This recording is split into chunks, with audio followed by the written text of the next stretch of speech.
आइयुपिएसी name लेख्दाखेरि पहिला के लेख्ने हो, सेकेन्डरी प्रिफिक्स लेख्ने हो। म पहिला रुल लेख्छु, यो फर्स्टमा मात्रै मैले सबै कुरा लेखेँ। पहिला रुल लेखेँ, सेकेन्डरी प्रिफिक्स, त्यसपछि के लेख्ने हो, primary prefix, primary prefix, primary prefix, त्यसपछि के लेख्ने हो, वर्ड रुट, त्यसपछि के लेख्ने हो, प्राइमरी सफिक्स। अर्डर हो यो, यही अर्डरमा लेख्नुपर्छ। लास्टमा के लेख्ने हो, सेकेन्डरी सफिक्स लेख्ने हो है। अब पहिला सेकेन्डरी प्रिफिक्स के छ, सेकेन्डरी प्रिफिक्स हाम्रो के छ, ब्रोमो। अब आइयुपिएसी नेम भयो, आइयुपिएसी नेम ब्रोमो, ब्रोमो भयो। त्यसपछि इथ, अनि त्यसपछि एएनई, ब्रोमो इथेन, ब्रोमो इथेन हुने भयो, ब्रोमो इथेन। अब ब्रोमो इथेन प्राइमरी प्रिफिक्स पनि छैन, सेकेन्डरी प्रिफिक्स, प्राइमरी प्रिफिक्स छैन, यो लेख्न परेन। त्यसपछि प्राइमरी सफिक्स एएनई छ, लेख्न पर्यो। सेकेन्डरी सफिक्स छैन, लेख्न परेन। जे छ त्यो लेखिदिने, ब्रोमो इथेन। बिआर भनेको सब्स्टिट्युएन्ट ग्रुप हो, यो सब्स्टिट्युएन्ट ग्रुप को चाहिँ सेकेन्डरी प्रिफिक्स यो जुन छ बिआरको ब्रोमो, अनि त्यसपछि हाम्रो वर्ड हो इथ, त्यसमा के गर्ने हो, एएनई थप्ने हो। A N is your, it represents the primary suffix which tells about the bonding of the carbon and carbon. अब अर्को इक्जाम्पल म प्र्याक्टिस गराउँछु, भेरी सिम्पल इक्जाम्पल, CH3NO2, यसको नाम चाहिँ आइयुपिएसी नेम के हो। पहिला वर्ड रुट लेखौँ, अब जे छ त्यो लेख्ने हो, जे छैन त्यो नलेख्ने। वर्ड रुट चाहिँ के हुने भयो, मिथ,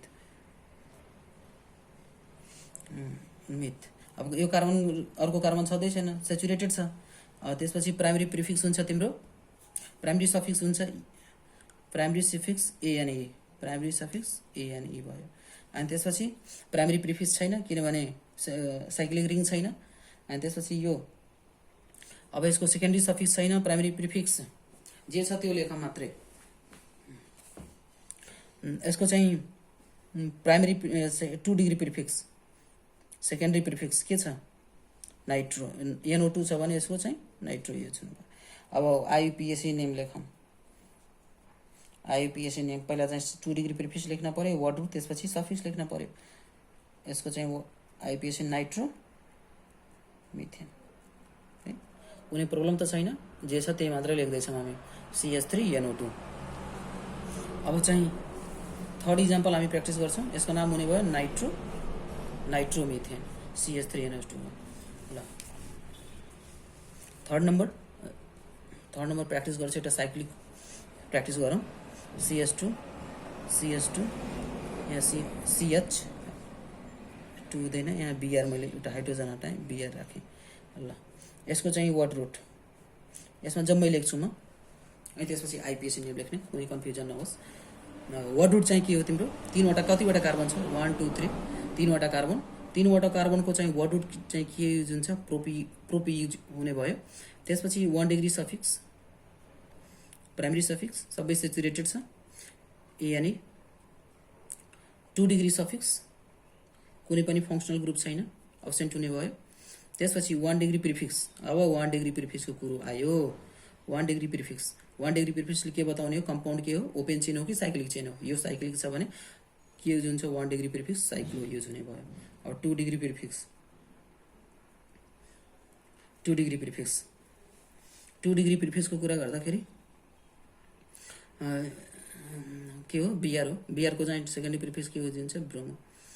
जहिले पनि के हो, 2 डिग्री प्रिफिक्सको पोजिसन पहिला हो। म चाहिँ यहाँ डिस्कस गराइसकेँ रुल के हो, यसरी नाम लेख्ने हो भन्दाखेरि पहिला चाहिँ 2 डिग्री प्रिफिक्स, त्यसपछि 1 डिग्री प्रिफिक्स, त्यसपछि वर्ड रुट, त्यसपछि प्राइमरी सफिक्स, त्यसपछि सेकेन्डरी सफिक्स। अब यसको नाम हुने भयो, पहिला 2 डिग्री सफिक्स लेखिन्। अब आइयुपिएसी नेम लेखौँ, आइयुपिएसी नेम लेखौँ। यसको आइयुपिएसी नेम हुने भयो, आइयुपिएसी नेम हुने भयो, पहिला चाहिँ के लेख्न पर्यो, 2 डिग्री प्रिफिक्स ब्रोमो, त्यसपछि प्राइमरी प्रिफिक्स छ भने लेख्ने ब्रोमोसाइक्लो, त्यसपछि तीनवटा छैन, ब्रोमोसाइक्लोप्रोपेन, ब्रोमोसाइक्लोप्रोपेन, ब्रोमोसाइक्लोप्रोपेन लेख्ने। एउटा लास्ट इक्जाम्पल म प्र्याक्टिस गराउँछु है, अलिकति कम्प्लेक्स के भनौँ, अलिकति लार्ज रिङमा, CH2, यहाँ CH2 नलेखौँ, यहाँ OH लेखेँ मैले। यहाँ चाहिँ CH2, यहाँ चाहिँ CH, यहाँ चाहिँ मिथाइल ग्रुप लेखेँ CH3। अब यसमा सबै कुरा लेख्न पर्यो। अब यो चाहिँ सब्स्टिट्युएन्ट ग्रुप भयो, यो चाहिँ सेकेन्डरी सफिक्स फङ्सनल ग्रुप भयो है। अब चाहिँ सबै कुरा लेखौँ। पहिला वर्ड रुट के हो, एउटा दुईटा तीनटा चारवटा पाँचवटा कार्बनको चेन हो, एउटा साइक्लिक चेन। 1 2 3 4 5 अनि यसलाई 6 भन्न मिल्दैन, किनभने एउटा साइक्लिक क्लोज्ड रिङ लिन पर्यो वर्ड रुट प्यारेन्टल चेन लिनको लागि है। Continuous parental chain word root के हुने भयो, पेन्ट हुने भयो। 5वटा कार्बन छ, 1 2 3 4 5। 5वटा कार्बनको वर्ड रुट चाहिँ के युज हुन्छ, पेन्ट। 1 डिग्री सफिक्स के हो, प्राइमेरी सफिक्स के युज हुने भयो, सेचुरेटेड छ भने ANE युज हुन्छ। सेचुरेटेड छ नि, कार्बन र कार्बनको बिचको बोन्डिङ कस्तो छ, सेचुरेटेड छ। सेचुरेटेड छ भने प्राइमेरी सफिक्स के युज हुन्छ, ANE युज हुन्छ। अब सेकेन्डरी सफिक्स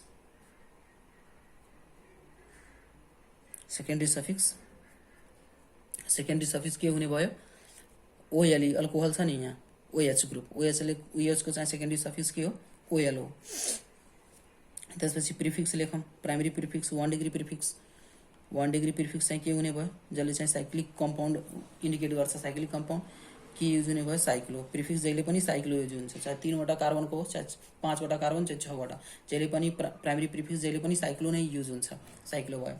अब 2 डिग्री प्रिफिक्स कुनै सब्स्टिट्युएन्ट ग्रुप कुन हुने भयो, रिमेनिङ के छ, CH3 ग्रुप छ। CH3 को चाहिँ सेकेन्डरी प्रिफिक्स के युज हुने भयो, मिथाइल। म अघि नै लेखाइसकेँ टेबल बनाएर। एउटा CH3 ग्रुप छ भने त्यसलाई मिथाइल C2H5 हुन्थ्यो भने त्यहाँ इथाइल हुन्थ्यो, मिथाइल हुने भयो। अब IUPAC नेम लेखौँ यसको। IUPAC नेम चाहिँ लेखौँ यसको। पहिला चाहिँ के लेख्न पर्यो, 2 डिग्री प्रिफिक्स मिथाइल। त्यसपछि 1 डिग्री प्रिफिक्स लेख्न पर्यो, मिथाइल साइक्लो। त्यसपछि के लेख्न पर्यो, पेन्टेन AN। अब E छ भने E ड्रप आउट गर्ने, किनभने सेकेन्डरी सफिक्स चाहिँ ऊबाट स्टार्ट भएको छ, पेन्टेनओल। मिथाइल साइक्लो पेन्टेनोल है। This is the IUPAC name of this compound. ल आजलाई यति भयो। एउटा म क्वेसन दिन्छु, तिमीहरूले चाहिँ प्र्याक्टिस गर्नु। त्यसपछि चाहिँ आजलाई यतिसम्म गर्छौँ। पछि हामी अब अल्काइनको कम्पाउन्डहरू चाहिँ जम्मै अर्ग्यानिक कम्पाउन्डहरू चाहिँ प्र्याक्टिस गर्दै जान्छौँ र अगाडि बढ्दै जान्छौँ। 2वटा लेक्चरमा अरू हाम्रो सबै कुरा सकिन्छ, त्योभन्दा धेरै त लाग्दैन IUPAC नोमेनक्लेचर। त्यसपछि अगाडि चाहिँ बढौला। एउटा मैले होमवर्क दिएँ तिमीहरूले, होमवर्क गर्नु। यसको IUPAC नेम लेख्नु। मैले चाहिँ यता OS लेखेँ, यता चाहिँ BR लेखेँ है। तिमीहरूले चाहिँ IUPAC नेम चाहिँ प्र्याक्टिस गर्नु है। एउटा भयो। ल एउटा अर्को बनिदिएँ, 2टा चाहिँ कमसेकम होस् नि।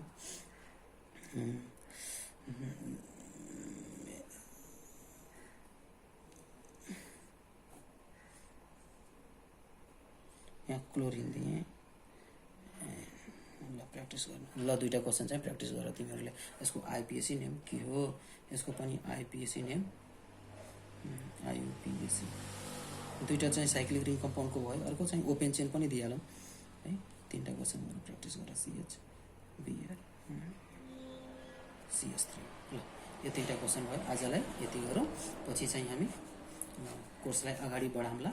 अलिकति यो टाइम अलिकति धेरै नै लाग्छ है, बिस्तारै जानुपर्छ, किनभने बुझ्ने कुरा धेरै छ यसमा, एक कुरा बुझ्नुपर्छ यसमा। ल आजलाई यति गरौँ। यो क्वेसन 3टा चाहिँ तिमीहरूले प्र्याक्टिस गर्नु, अनि अर्को चाहिँ लेक्चरमा चाहिँ यो 3टै म सल्भ गराउँछु, त्यसपछि अगाडि बढ्छु। ल हस्।